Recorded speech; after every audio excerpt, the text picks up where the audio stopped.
Polri? Oh tidak. Tunjukkan kepada saya kalimat mana yang mengindikasikan. Oleh karena itu saya bertanya, tidak ada kalimat Anda yang seperti itu. Tidak. Tapi kalau kemudian Anda menyarankan bahwa ada lapor atau ada forensik pembanding, arti Anda meragukan. Nggak apa, ini terbuka. Kalimatnya tidak akan se a priori itu. Kalimatnya akan saya ubah begini. Itu mungkin kalimat jurnalis begitu ya. Kalimatnya begini.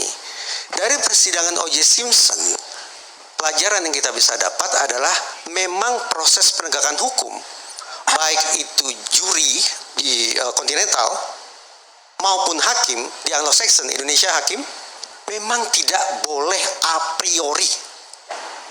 Ruang sidang tidak boleh by default mengatakan hasil kerja, hasil pengujian salah satu pihak ini saya benar adanya. Tidak boleh.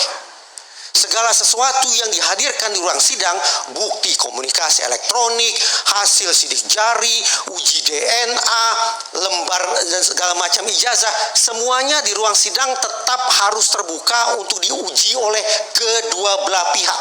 Sampai akhirnya hakim yang punya otoritas mengatakan sederhananya, saya lebih percaya pada hasil uji forensik yang mana.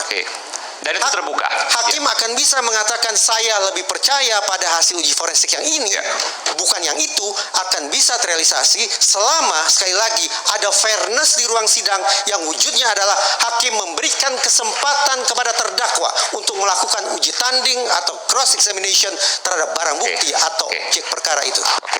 Jadi saya tadi itu bukan saya mau luruskan dulu. Jadi wartawan harus mendevil advocate setiap pertanyaan. Jadi itu wajar dalam jurnalisme. Persoalannya kembali lagi adalah persoalannya gini. Karena memang dari awal ini due process of law-nya itu banyak pertanyaan. Due process of law proses ini banyak pertanyaan. Iya, banyak sekali pertanyaan. Ada kecurigaan wajar gitu. Ya, jadi maksud saya gini. Itu saya mau tanyakan. Ya, belum lagi kalau kita bicara itu kan ambil Amerika tadi kan indeks persepsi korupsinya 67. Kejadian kayak gitu. Apalagi di negara lu yang 37 gitu loh. Jadi segala kemungkinan bukti Evan ya. Korupsi, ya. Bisa terjadi Pak ya. Di ranah yudisial itu ada namanya judicial activism. Teman-teman sarjana hukum pasti lebih mumpuni. Bang Refli sering ngomong itu. Judicial activism.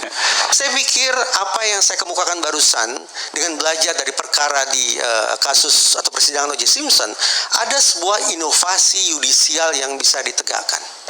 Kalau di sana bisa, mari kita cek seberapa jauh hal yang sama dipraktekkan di Indonesia. Saya tanya tadi, pertanyaan saya sama seperti yang kemudian saya tanyakan ke Dr. Tifa. Kalau seandainya lapor menyatakan ijazah Pak Jokowi, ijazah yang diklaim milik Pak Jokowi itu yang dipegang oleh Pak Jokowi, identik dengan ijazah pembanding ada 13 yang lain. Artinya kalau dikatakan ijazah ini 99,9% palsu, maka 13 yang lain logika juga palsu. Bagaimana dari sisi psikologi forensik?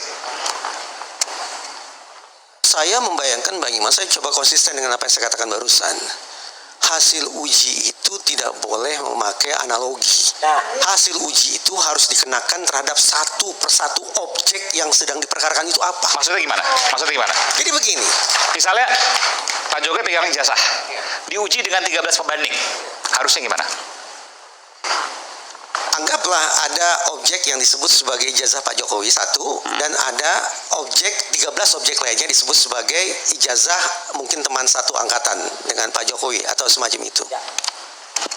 Saya akan konsisten dengan mengatakan begini. Yang mengatakan bahwa satu objek ini identik sama dengan 13 objek lainnya siapa? Ya, itu. Siapa yang mengatakan itu? Hasil lapor menyatakan identik. Hasil lapor, silakan. Tetapi belajar dari perkara atau persidangan O.J. Simpson, satu poin.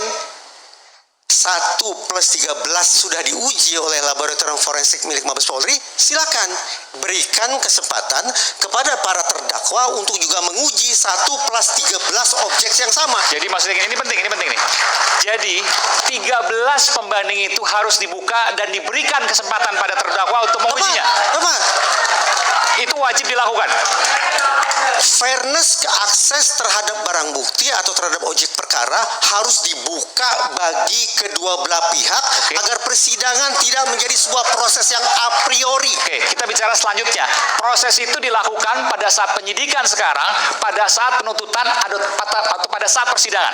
sejatinya saya berharap bahwa di tingkat penyidikan pun akses itu sudah dibuka bagi kedua belah pihak. Oke, terbuka. Terbuka bagi kedua belah pihak. Jadi diberikan akses kepada kedua belah pihak. Jadi bukan hanya diperlihatkan, tidak boleh dipegang, tidak boleh diraba, Itu dan saya 13 lainnya saya tidak kemudian membayangkan tidak itu dibuka. merupakan uji saintifik, Mas Aiman. Kalau sebatas melihat dari jarak setengah meter kah, 1 meter kah, pakai kacamata kah atau tidak, itu menurut saya yang awam ini itu bukan uji. Jadi pada waktu gelar perkara khusus harusnya 13-nya dibuka, satunya dibuka, dan boleh dilakukan uji forensik atau uji lapor sendiri. Fairness akses terhadap barang bukti atau objek perkara itu harus berlangsung semestinya dari hulu sampai hilir. Tapi apa boleh buat? Maka tadi Anda katakan saya tidak percaya pada keduanya karena ini mata. Ya, karena mengandalkan penginderaan awam belaka. Yang kemarin dilakukan penunjukan tidak bisa dilakukan apa-apa, tidak bisa ditarik kesimpulan apa-apa. Saya memilih untuk tutup telinga saja terhadap apapun yang dikatakan oleh siapapun terkait dengan apa yang dilihat kemarin.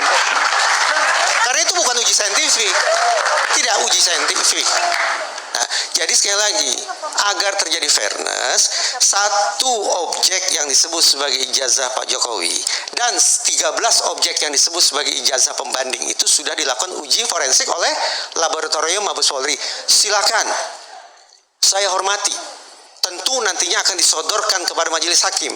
Tetapi agar fair, agar persidangan tidak a priori, maka satu objek plus 13 objek lainnya itu juga harus diberikan kesempatan yang setara kepada pihak terdakwa untuk melakukan cross examination.